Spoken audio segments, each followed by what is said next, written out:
নমস্কাৰ সকলকে পুনৰবাৰ মোৰ চেনেললৈ স্বাগতম জনাই লৈ আহিছোঁ আজি দিনটো ৰাশিফল। আজি হৈছে 30 মাৰ্চ 2026 অসমীয়া 15 চত সোমবাৰ। আজি সূৰ্যোদয় সময় পুৱা 5:03 আৰু জ্যেষ্ঠ সময় 5:27। আজি হৈছে দ্বাদশী তিথি আৰু শুক্লপক্ষ। আজি দিনটোৰ প্ৰথম ৰাশি হ'ল মেঘ ৰাশি। আজিয়ে কোনো নতুন উদ্যোগ আৰম্ভ নকৰিব। ভাই ভনীৰ পৰা সহায় বিচাৰিবলৈ কুণ্ঠাবোধ নকৰিব। আপোনাৰ ব্যৱসায় সম্প্ৰসাৰণৰ ক্ষেত্ৰত কিছুমান বাধাৰ সন্মুখীন হ'ব পাৰে। আপুনি গুপ্ত বিষয়ৰ অধ্যয়নত লিপ্ত হ'ব পাৰে। বহিৰাজ্যৰ পৰা লাভ কৰিব পাৰে আনন্দদায়ক খবৰ। যিমান পাৰি সিমান সোনকালে আপোনাৰ কামবোৰ সম্পূৰ্ণ কৰক। বৃষ ৰাশি।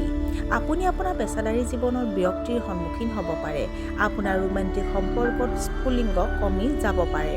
প্ৰযুক্তি খণ্ডৰ কৰ্মৰত সকলৰ বাবে এয়া এটা উৎকৃষ্ট সময়। আজিয়ে পৰ্যাপ্ত জিৰণি লোৱা উচিত। আপুনি আনক সহায় কৰাৰ প্ৰয়াস কৰিব। মিথুন ৰাশি। আজি কেৱল নিজৰ কামত মনোনিৱেশ কৰক। ছ'চিয়েল মিডিয়াত আপুনি যথেষ্ট সক্ৰিয় হ'ব। আপোনাৰ চতুৰতাৰ বাবে ব্যৱসায়ত ভাল লাভ হ'ব।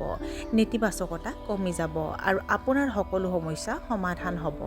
আপুনি বন্ধু বান্ধৱীৰ সৈতে গুৰুত্বৰ বিষয়ৰ সন্দৰ্ভত আলোচনাত লিপ্ত হ'ব পাৰে।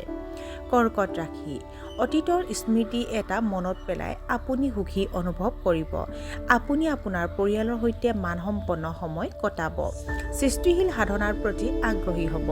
বমি আৰু ডায়েৰিয়াৰ বাবে পানী লগাৰ অনুভৱ কৰিব পাৰে। আৰ্থিক অসুবিধাই আপোনাক মানসিক অশান্তিৰ সৃষ্টি কৰিব। আপোনাৰ কৰ্মক্ষেত্ৰত উত্থান পতনৰ সন্মুখীন হ'ব পাৰে। সিংহ ৰাশি। আপুনি নিজৰ লক্ষ্যৰ প্ৰতি নিষ্ঠাৱান হৈ থাকিব। আপোনাৰ মনত নতুন নতুন ধাৰণা প্ৰবাহিত হৈ থাকিব। ছাত্ৰ ছাত্ৰীসকলে পঢ়া শুনাত অত্যন্ত মনোনিৱেশ কৰিব। নতুন প্ৰচেষ্টাৰ সন্দৰ্ভত আপুনি উৎসাহ আৰু উদ্যমেৰে ভৰি পৰিব। আপুনি কোনো ডাঙৰ প্ৰকল্পত ধন বিনিয়োগ কৰিব পাৰে। কেইবাদিনো ধৰি চলি থকা এটা স্বাস্থ্যজনিত সমস্যা অৱশেষত সমাধান হ'ব। কন্যা ৰাশি। আপুনি আপোনাৰ বিৰোধীসকলৰ পৰা সাৱধান হোৱা উচিত। একেবাৰে প্ৰয়োজনীয় নহ'লে নিজৰ চিন্তা আৰু তথ্য আনৰ লগত ভাগ বতৰা কৰাৰ পৰা বিৰত থাকক। অত্যাধিক কামৰ বোজাৰ বাবে আপোনাৰ স্বাস্থ্যৰ ক্ষতি হ'ব পাৰে। শহুৰেকৰ লগত আন্তৰিক সম্পৰ্ক বজাই ৰাখক। বাকী থকা কামবোৰৰ সন্দৰ্ভত আপোনাৰ মনটো অস্থিৰ হৈ থাকিব। তুলা ৰাশি। আজি যদি আপুনি একাগ্ৰতাৰে মনোনিৱেশ কৰি কাম কৰে তেন্তে আপুনি আজি ভাল ফলাফল লাভ কৰাটো নিশ্চিত। কল্যাণমুখী পদক্ষেপত আপুনি আজি ধন খৰচ কৰিব পাৰে। নতুন চাকৰিৰ সন্ধানত আপোনাৰ সন্ধান সফল সিদ্ধান্তত উপনীত হ'ব পাৰে। আপুনি অংশীদাৰিত্বৰ সৈতে জড়িত পৰিকল্পনা আৰম্ভ কৰিব পাৰে আৰু আপোনাৰ সকলো প্ৰকল্প সফলতাৰে সম্পূৰ্ণ কৰিব। বৃশ্চিক ৰাশি। আজি গধুৰ কামৰ বোজাৰ মাজতো আপুনি শক্তিশালী হৈ থাকিব।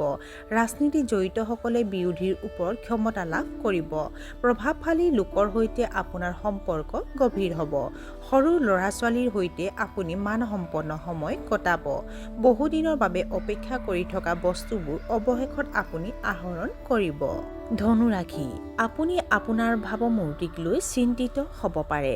আপুনি হয়তো নিজৰ কামত সম্পূৰ্ণৰূপে মনোনিৱেশ কৰিব নোৱাৰিব, কিন্তু দূৰদৰ্শী চিন্তাৰ বাবে ব্যৱসায়ত লাভ পাব।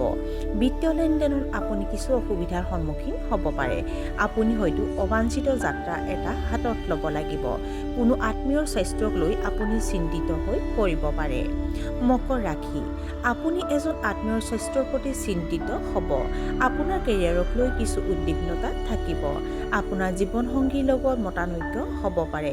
ইগ'ৰ বাবে সম্পৰ্ক বিপন্ন নকৰিব।